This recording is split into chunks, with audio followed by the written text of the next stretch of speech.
Hello folks. I'm rushing around at the moment because I've got to try and get this kiln packed. Anyway, what I've got here, remember the storage jars that you saw me throwing, they're fired. I'm now, what I've got to do is glaze them. So I'm thinking to myself, well, how am I going to glaze these fellas? You see, there's lots of different ways of doing things, aren't there? And it's worthwhile thinking a little bit about how you're going to go about things. I've done one here. I'll just show you.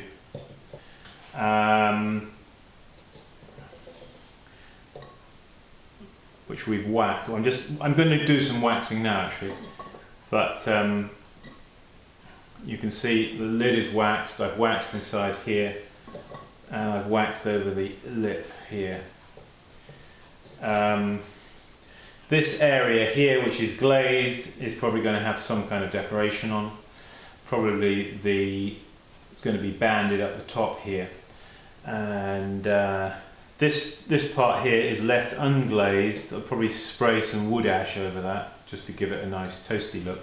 But I'm leaving that unglazed so it's not going to be slippery in the hand, because where the wood ash is and where it's unglazed it'll be slightly rougher.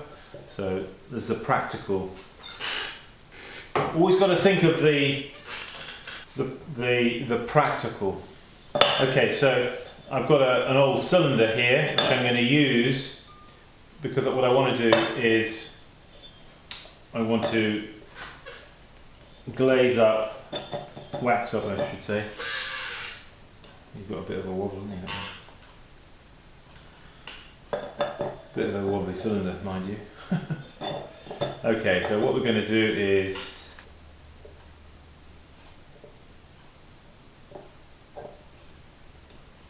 just trying to trim him up a bit there because he's got a bit of a wobble.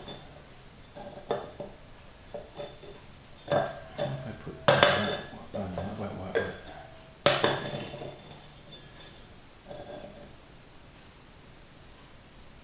That's okay. What we're going to do is, I've got here some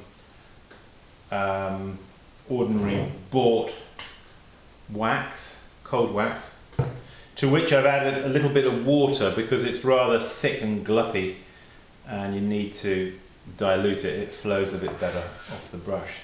So what we're going to do is I'm just going to touch it on the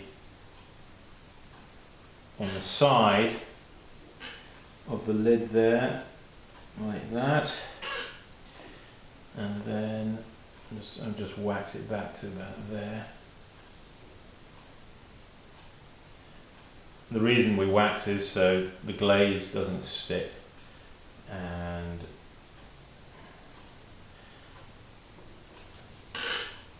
the lid. The reason we do it, of course, is so the lid doesn't stick on the pot. Okay, that's that one done. Now let's take the body. I'm just going to dust him out. Right, we're going to centre him up on the wheel. Now I'm going to decide now where I'm going to allow the glaze. It's just going to come over the shoulder here to a point, okay? You can take a pencil, works quite well on bisque.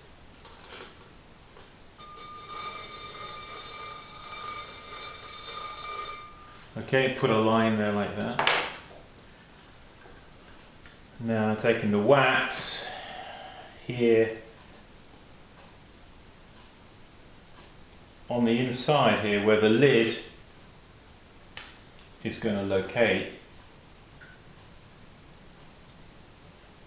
It's never a bad idea when you're waxing or when you're cleaning back glaze, clean back a little bit further, you know, allow a margin of clearance. So there's that. And there's the lid that I've. Okay, yeah, I can see you know, and you wax it, but then put the lid on and check it. Make sure that it could actually be a touch more, a touch further there.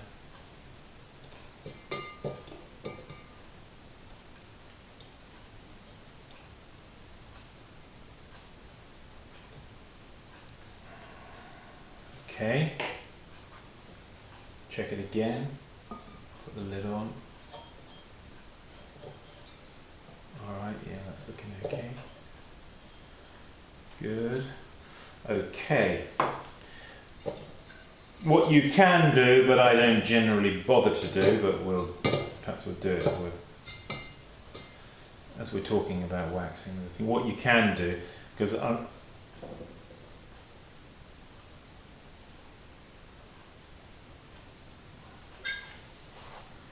you can do is wax the whole of the bottom. But I mean, at the end of the day, you know, it takes time, doesn't it, to wax, and I can probably glaze this and clean it off quicker than for the time it takes me to have to wax it all. You know what I mean? Probably better if I had a bigger brush to do it with, but I don't generally wax the bottoms. Actually, I can't be bothered. Lazy fellow that I am. Okay, so now I've done that. Actually, what I need to do is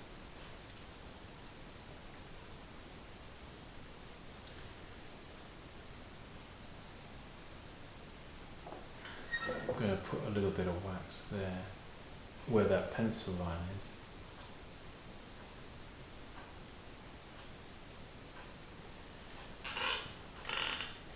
So I get a nice clean line there.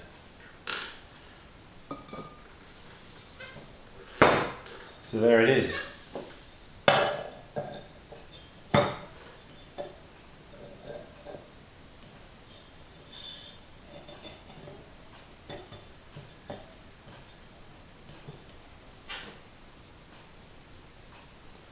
Do another.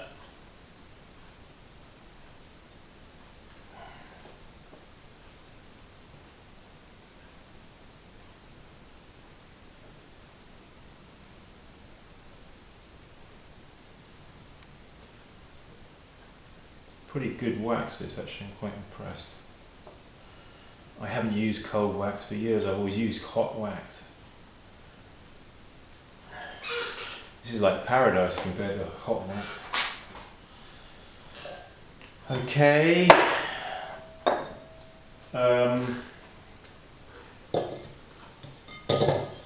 Yeah, these are quite a quick turnaround on these storage jars because I only threw them on Tuesday. What are we today? Thursday. And they've already been bid.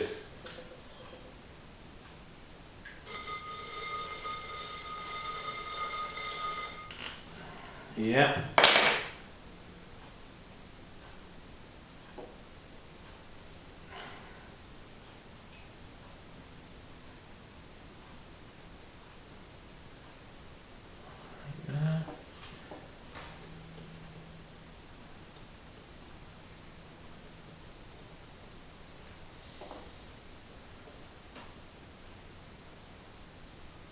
La la la.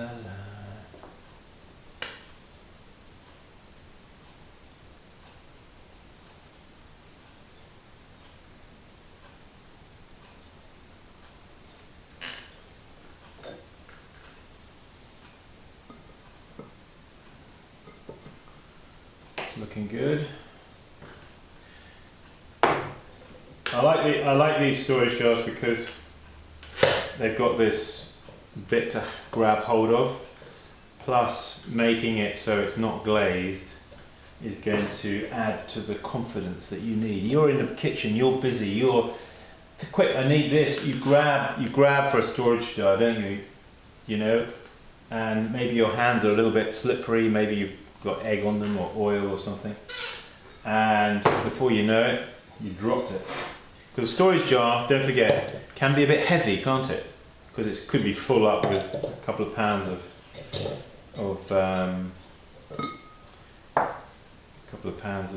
beans or So don't forget, use the pencil just to give you a guide to know how far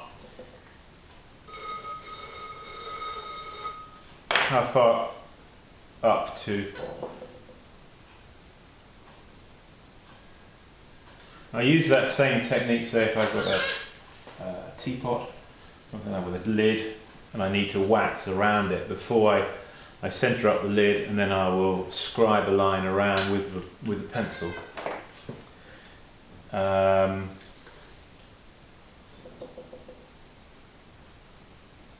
So I know how far to take the wax. So the thing about waxes, as you know, is you don't want it to get on the biscuit where you don't want it. On the bisqueware, you don't want the wax where you know. Another thing, you know, when you're waxing, you want to take care that you're not careless with it and drop it or flick it onto the bisque, because you know it'll. Ooh, I see in the side this lid here, right down in the very bottom, there's a very small crack, kind of hairline crack. Never mind. I think the glaze will cover it up.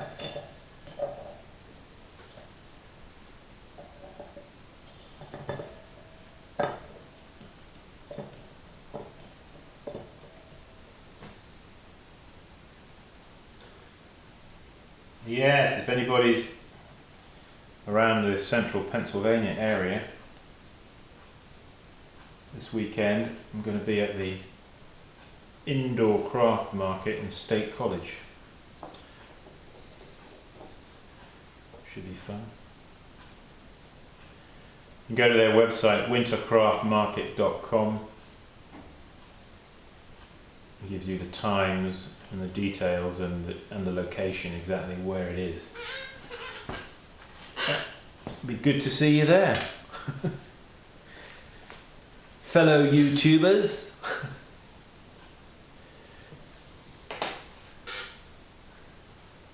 Yeah.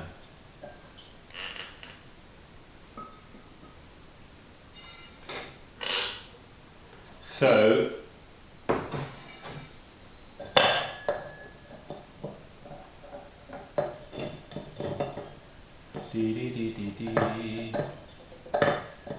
now somebody said to me, somebody wrote to me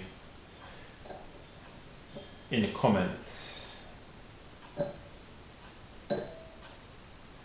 and said, Simon, why doing a lid like that? Why don't you just throw like a saucer type lid instead of doing it like this? Well, of course, the beauty of these kind of lids are that you throw the lid all in one piece, don't you, with the knob and everything. So there's no trimming to do afterwards. If you throw the other sort of saucer-like lid, you've then got to turn it upside down. You've got to trim the back side of it, haven't you? And then you've got to put a knob on it. All the extra time and labour.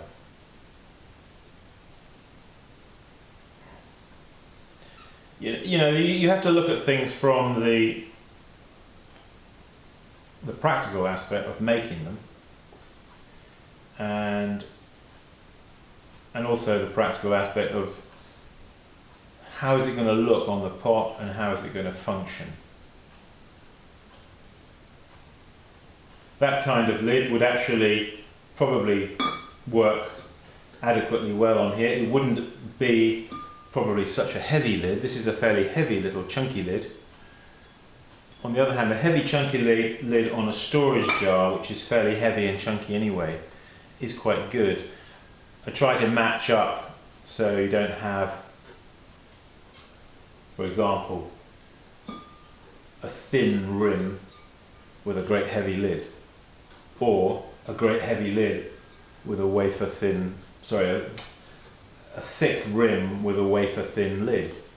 So thick rim, heavy lid. It kind of works together, you know? It does in my mind anyway. But who am I? So you have to look at the, what was it?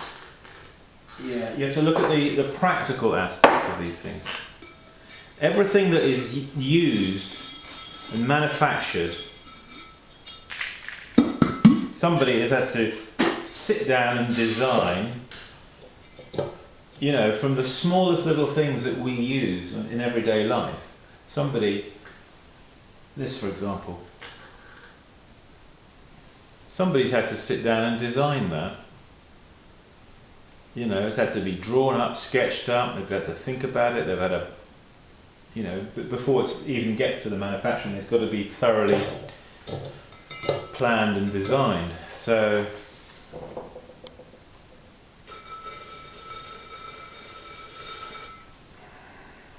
should it be any less so for us? I don't think so. So you have to think of the use of it, how it's going to be used, all of this. You've got to think, I mean, we as artists and craftsmen, we also want to think of the aesthetics of what we're making, and how is it going to look. We want it to be beautiful, don't we? But we also want it to be beautifully functional.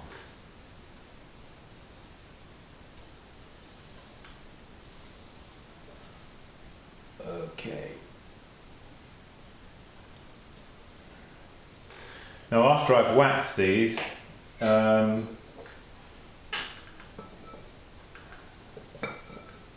best just to let the wax sort of dry a bit before dipping them in the glaze.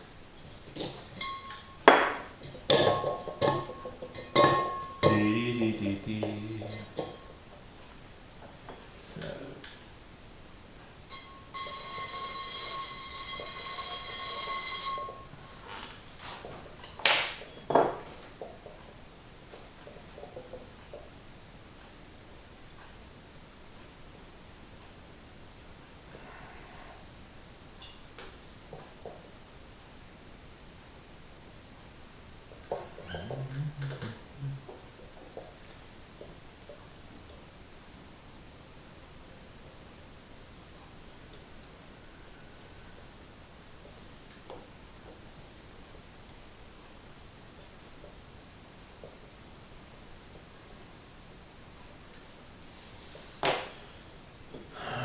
Didn't do the lid, did we yet?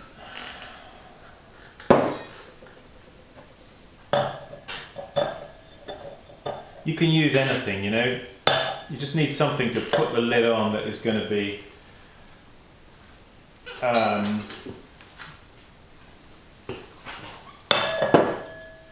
something that will just carry the lid, you know.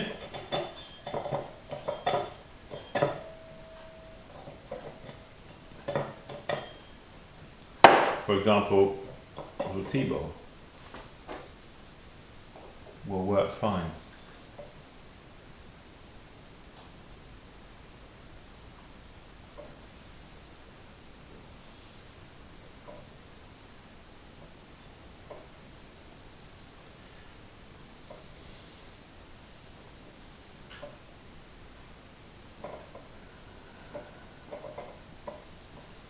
Thing is about waxing, it saves you time. If you weren't waxing, you'd have to clean this all off by hand with a sponge. It does make it a lot easier to clean. Especially if you've got a load that you want to do and you want to get them through the kiln. Okay, so you've seen me there wax those. I'm now going to go and glaze them, but we're not going to do that in this clip. Otherwise we'll run over time.